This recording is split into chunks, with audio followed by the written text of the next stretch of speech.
and the woke green mob, because it would be a dreadful shame to lose you. Grow some spine again and put your damn country back together and stand up to these bloody psychopathic bullies. Working class women subjected to mass sexual violence.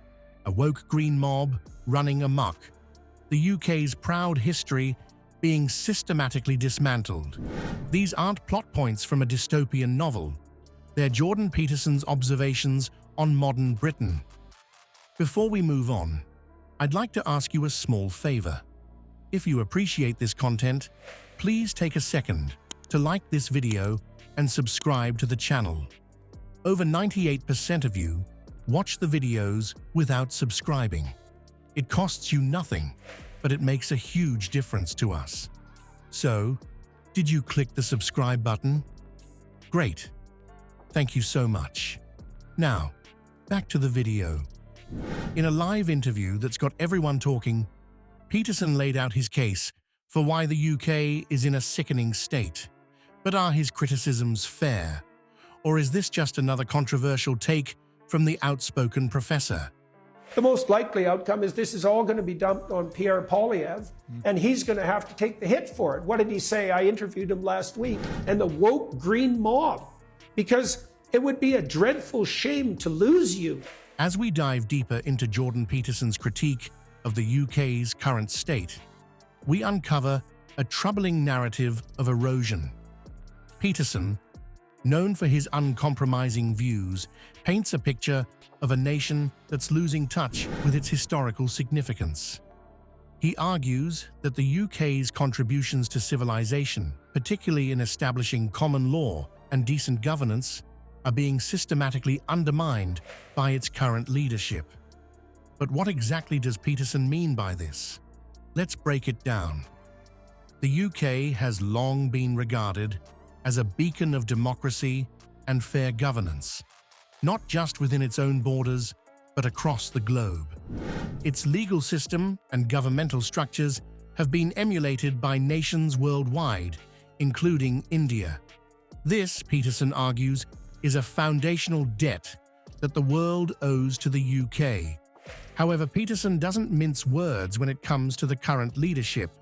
He accuses them of a startling unwillingness to defend these historical achievements. The Liberals had the party and I get the hangover.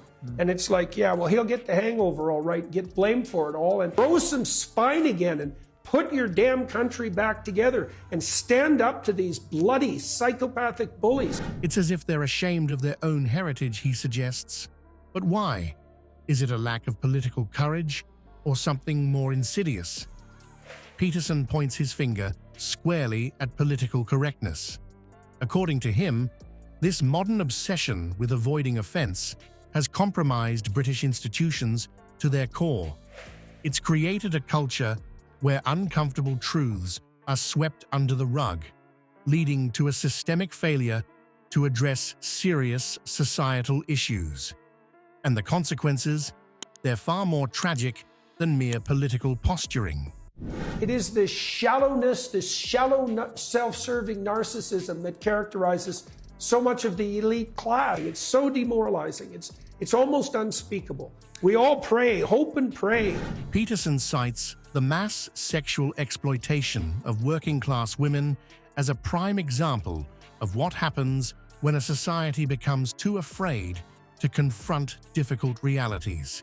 It's a damning indictment of a system that prioritizes perceived sensitivity over the safety and well-being of its most vulnerable citizens. So what's Peterson's solution to this dire situation? In his characteristically blunt style, he calls for the UK to rediscover its backbone. But what does this mean in practical terms? It's about more than just tough talk.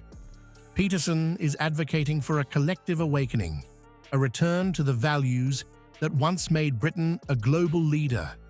This call to action isn't just about nostalgia or conservatism.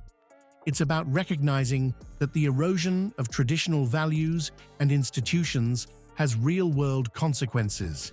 Well, has put Canada in the doldrums that it's in, and is also responsible for the state of your country. which is dreadful, sadistically, and say nothing about it and gaslight people who are telling the truth. It's so sickening.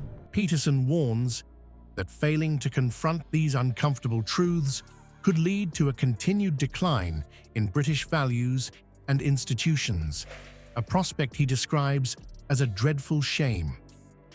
As we peel back the layers of Peterson's critique, we uncover a truly unsettling force at work in British society. The woke green mob, as Peterson dubs them, isn't just a group of overzealous activists. They're what he chillingly describes as psychopathic bullies who've mastered the art of weaponizing political correctness.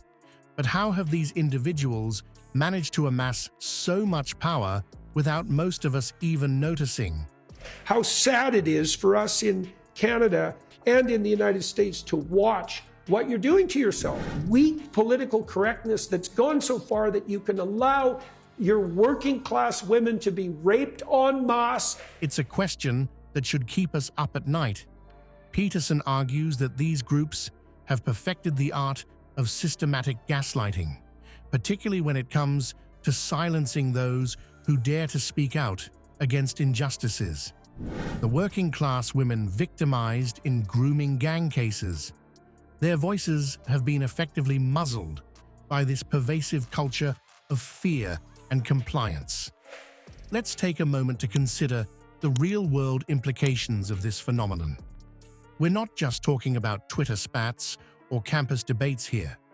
The capitulation of major institutions to these activist demands is reshaping the very fabric of British society. Common sense values, they're being eroded faster than the White Cliffs of Dover. And the most alarming part? It's becoming normalized. Think about recent incidents where universities have buckled under the pressure of mob mentality. We've seen curricula rewritten and campus policies overhauled, not based on rigorous academic debate, but on the whims of the loudest voices in the room. It's a trend that's leaving many experts deeply concerned about the future of objective governance in the UK. But perhaps the most chilling aspect of Peterson's warning is the environment of fear these psychopathic bullies have created. Cancel culture isn't just a buzzword. And the woke green mob, because it would be a dreadful shame to lose you. Grow some spine again and put your damn country back together and stand up to these bloody psychopathic bullies. It's a very real threat that's making people think twice before expressing any opinion that might ruffle feathers. And when dissent is silenced, what hope is there for a healthy democracy? Peterson's use of the term psychopathic bullies isn't just provocative rhetoric.